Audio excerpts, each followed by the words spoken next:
The phone call that shattered my life lasted only 37 seconds. Emily, if you show up to your mother's birthday party, don't call me Dad anymore. My hand froze around my espresso cup. The steam curled into the cold Boston air, but I couldn't feel a thing. 2 years. $15,720 sent to my family. Electric bills, mortgage payments, even my sister's designer handbag. And this was my reward. A dismissal. An erasure. Claire's bringing her fiancé, a Wall Street VP. Your situation would just make things awkward. Situation. That's what he called my biotech startup. The one that saved 17,000 lives last year. The one I built while Claire was busy posting #blessed selfies with her trust fund boyfriends. I should have seen it coming. The missed birthday calls. The Thanksgiving family photos I was cropped out of. But nothing prepares you for the moment your own father disowns you, not because you failed, but because your success doesn't fit their narrative. I hung up. No tears. Just the quiet click of a door locking forever. Outside my window, the Charles River glittered like broken glass. I opened my banking app and canceled every automated payment with 3 taps. Let them explain why the lights went out during Mom's party. Funny how silence can scream louder than any revenge. But this wasn't just about money. To understand why that call destroyed me, you need to know how long I'd been invisible. Segues into childhood backstory. The first time I realized I didn't matter was at my 8th grade science fair.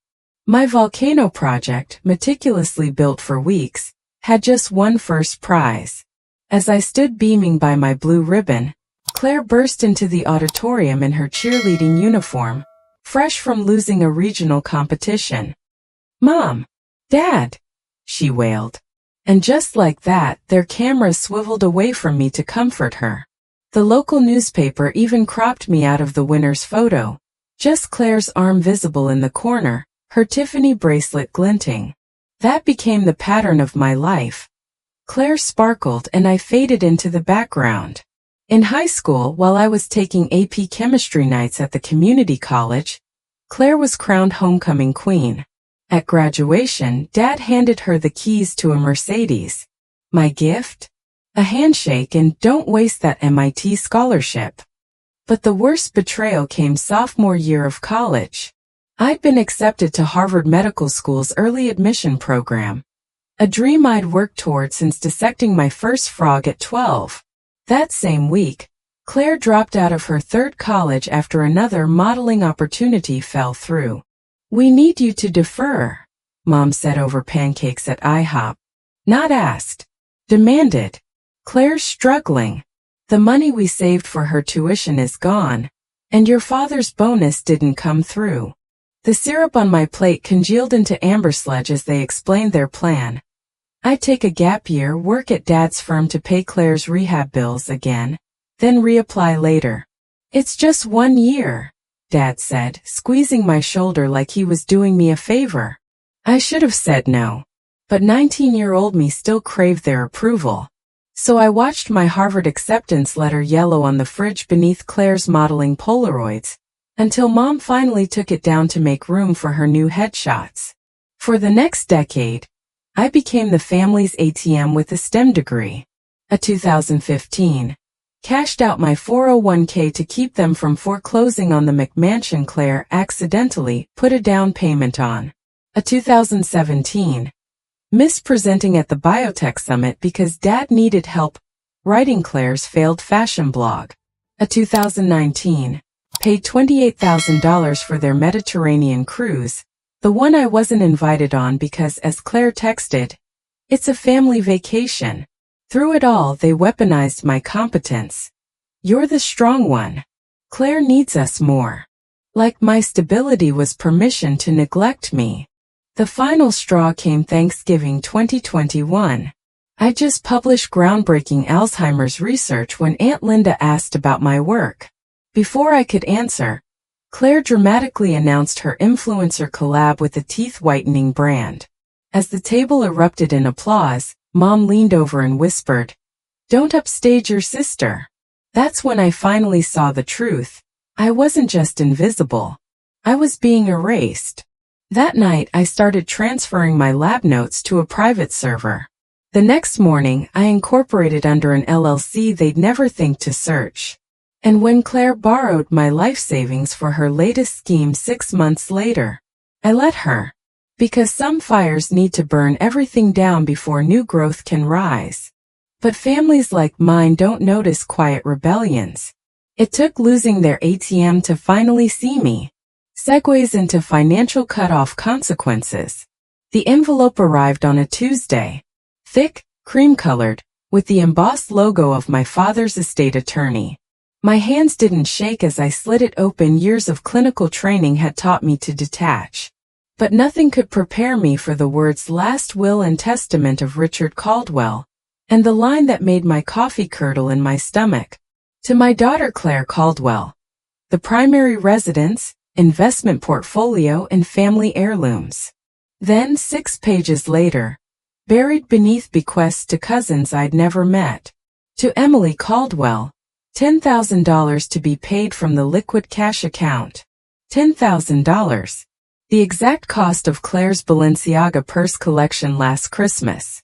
The same amount I'd spent monthly keeping their lights on for years. I laughed. The sound echoed through my empty penthouse like broken glass. Of course, even in death, I was an afterthought. But the real knife twist came in the attached letter from Dad's lawyer. The one marked private and confidential. Per Richard's instructions, you're to vacate the Cape Cod summer home by month's end. Claire's fiancé prefers coastal properties for their wedding venue business. Our childhood sanctuary. The place where I'd nursed Dad through his heart attack while Claire was in St. Bart's. Where I'd stored every lab notebook since middle school in the attic cedar chest. Gone with a single sentence. That's when my phone buzzed. A group text from Mom to me, Claire, and our golden retriever's pet sitter. Yes, really. Family meeting at the house. Claire's picking out paint swatches for the Cape Reno. So exciting. 2 hearts. 3 bubble hearts. Not one mention of the will. Not one question about how I was doing after Dad's passing. Just renovation plans. I drove to that meeting like a woman possessed. Not for the money, God knows I had plenty now. But for answers. For someone to finally look me in the eye and say, "We see you." The moment I stepped into our family home, a 12,000 square feet McMansion my IPO money saved from foreclosure, Claire squealed. You have to see the mood board for the Cape. We're doing Hampton's Farmhouse meets Yacht Club. Liam's clients will die. She thrust an iPad at me, nails perfectly manicured in bride-to-be blush. Swipe after swipe of shiplap and marble, each image more grotesque than the last. My cedar chest? Storage clutter. My microscope collection? EU Science Lab vibes. That's when Mom dropped the binder. Thick, leopard print, with Caldwell Dumont wedding embossed in gold. "We need you to handle the vendor contracts, sweetie. You're so good with paperwork." Not "you're our daughter." Not "we miss Dad together." Just another transaction. I flipped to the family roles tab. Claire, bride/star of the show. Mom, mother of the bride/grief icon. Dad, absent in heaven. Me, Emily, finance coordinator, silent partner. Silent. Always silent. The room tilted. Suddenly I was 8 again, watching Claire blow out my birthday candles. 12 when she accidentally donated my science trophies. 24 when they forgot to list me in Dad's Wall Street Journal obituary. Then I saw it. Tucked behind the seating chart. Claire's handwritten note. Cut Emily's table near bathroom so she won't distract guests. Something inside me snapped.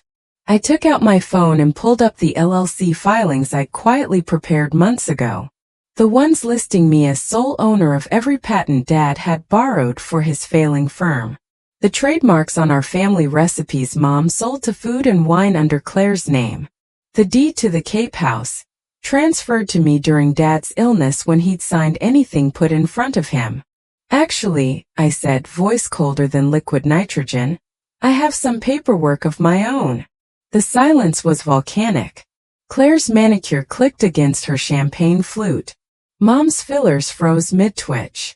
I left the binder on the marble counter, right next to the framed photo of their perfect family, cropped of course. The door didn't slam. It whispered shut, like the last page of a story they'd never bothered to read.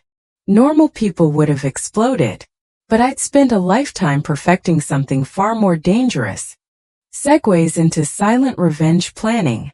The night after the will reading, I didn't cry. I didn't scream. I sat on my balcony overlooking Boston Harbor, watching the lights of corporate skyscrapers flicker like distant stars, the same buildings where my family's friends whispered about poor Emily, always second best. Then I opened my laptop and did what I'd trained my whole life to do. I calculated. Not revenge, that's for amateurs. I planned leverage. First, the patents. Dad's firm had built its entire revolutionary Alzheimer's diagnostic tool on my grad school research I'd naively let him show investors.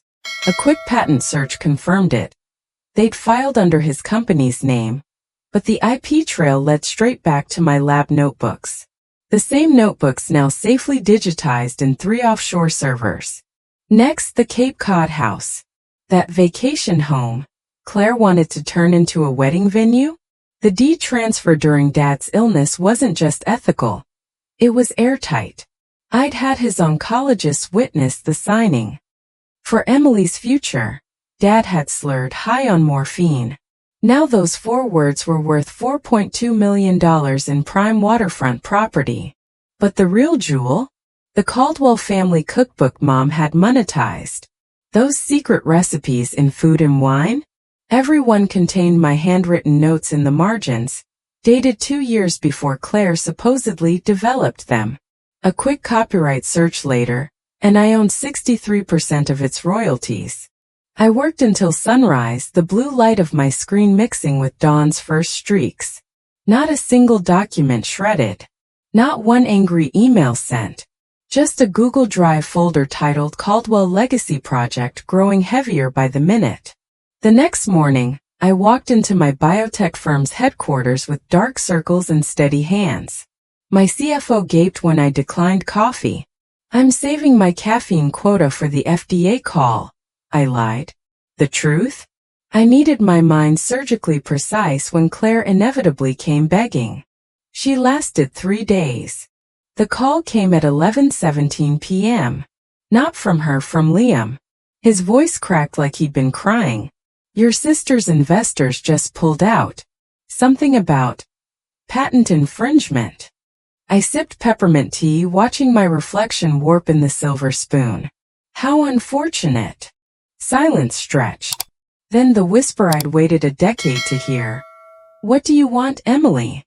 What I wanted was to scream that I'd earned this. That every all-nighter, every sacrificed holiday, every time I swallowed their neglect like bitter pills had forged me into this unbreakable thing.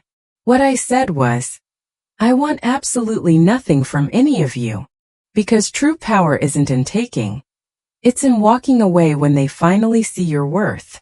I hung up, blocked his number, and poured myself a glass of 2009 Dom Perignon. The year Claire got a sweet 16 party while I prepped for the chemistry Olympiad. The bubbles tasted like justice. Normal people celebrate victories. I was too busy preparing for war. The email notification popped up at 3:42 p.m. on a Tuesday. The exact moment Claire's Instagram story showed her sipping rose at a Hamptons yacht party. The subject line made my fingers hover over the keyboard. Pacific Genomics Board unanimously approves Prescott acquisition. Liam Prescott, Claire's ex-fiancé. The Wall Street golden boy who'd once joked about my cute little lab job at Thanksgiving. Now he'd be reporting directly to me. I didn't smirk. Didn't celebrate. I simply forwarded the announcement to our legal team with one addition. Ensure all leadership transition documents include my title as CEO and majority shareholder. Then I went back to editing the clinical trial report on my screen, the glow highlighting the diamond-studded pendant I'd bought myself after Mom gave Claire our grandmother's heirlooms. The universe has a wicked sense of humor. Because when Liam walked into our Boston headquarters that Friday, his custom Tom Ford suit couldn't hide the tremor in his hand as he clutched his employee badge. The receptionist, bless her, announced loudly, "Mr. Prescott? CEO Warren will see you now." His head snapped up so fast I heard his neck crack. Warren? As in? I emerged from the glass elevator in a tailored Alexander Wang pantsuit, my hair slicked back in the same chignon Claire had mocked as try-hard corporate. "Welcome to Pacific Genomics, Liam," I said, extending a hand. "I'd say it's a pleasure, but we both know I don't waste words." The way his Adam's apple bobbed was more satisfying than any screaming match. Behind him, junior associates whispered. The rumor mill had already churned. That's the sister his ex trashed at their engagement party. I led him to the conference room where our patents lined the walls, including the Alzheimer's diagnostic tech his father-in-law had stolen. "You'll oversee financial strategy," I said, sliding the folder across the marble table. "Starting with restructuring our acquired assets. Page 12 may interest you." Page 12, where Claire's wedding venue business appeared under liabilities. A $2.3 million money pit now owned by my company. The Cape Cod house's new deed was attached. Liam's complexion matched his coffee-stained collar. "Emily, surely we can." I silenced him with a raised finger. "That's CEO Warren in professional settings. And no, we can't. But you're welcome to resign." I paused. "Though with your non-compete clause, that would be financial suicide, wouldn't it?" The meeting lasted 7 minutes. When the door clicked shut, I didn't indulge in victory laughter. I opened LinkedIn and watched in real time as Liam updated his profile, head of financial strategy at Pacific Genomics, with no mention of Claire in his bio for the first time in 5 years. That evening, my assistant placed a vase of white orchids on my desk. "From Mr. Prescott," she murmured. I dumped them in the trash, but not before plucking the note. "Congratulations on your well-deserved success." How American. How predictable. How utterly hollow. I texted my landscaper instead. "Proceed with the Cape Cod demolition. Build the Marine Research Lab as planned." Because true power isn't about humiliating your enemies. It's about erasing their legacy while building your own. Most people would have stopped there. But karma had one final invoice to deliver. The first voicemail arrived 6 months to the day after the acquisition. Mom's voice, trembling with that fake honey tone she used when asking me to fix Claire's messes. "Sweetheart, we should really talk. Family is family after all." I deleted it while watching construction crews demolish the Cape Cod house on my security feed. The same crews building my marine biology lab where Claire's tacky wedding venue was supposed to be. Then came Claire's texts, each more desperate than the last. "We need to discuss Grandma's china." Translation, she'd finally read the will. "Liam says you're being unreasonable." Translation, he told her about his non-compete clause. "Mom's sick." Translation, a lie, her Botox appointment showed up in our shared calendar. The piece de resistance? Dad's old partners calling about that misunderstanding with the patents. As if stealing my life's work was just a minor accounting error. I waited until Christmas Eve, when Claire traditionally posted her #BlessFamily photos, to respond. Not with words. With paperwork.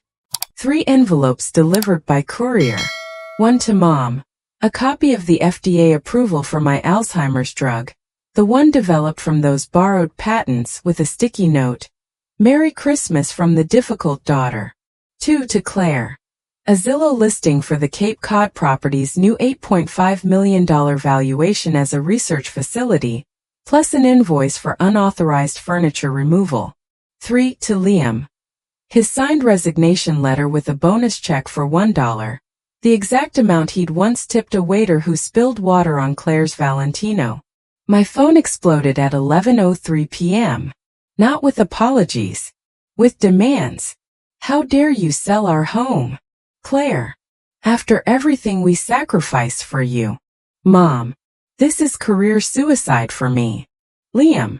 I muted the notifications and poured a glass of single malt, watching snow blanket the Boston skyline. The same view I'd earned while they were too busy admiring Claire's Instagram to notice my Nobel Prize nomination. At midnight, Claire's annual family photo went live. Just her and Mom this time. Forced smiles in front of a rented tree. No Dad gone. No Liam, fired. No me finally free. The caption? Family is everything. I toasted my screen. Because karma isn't about revenge. It's about watching them choke on the life they thought was beneath you. Most stories end there. Mine.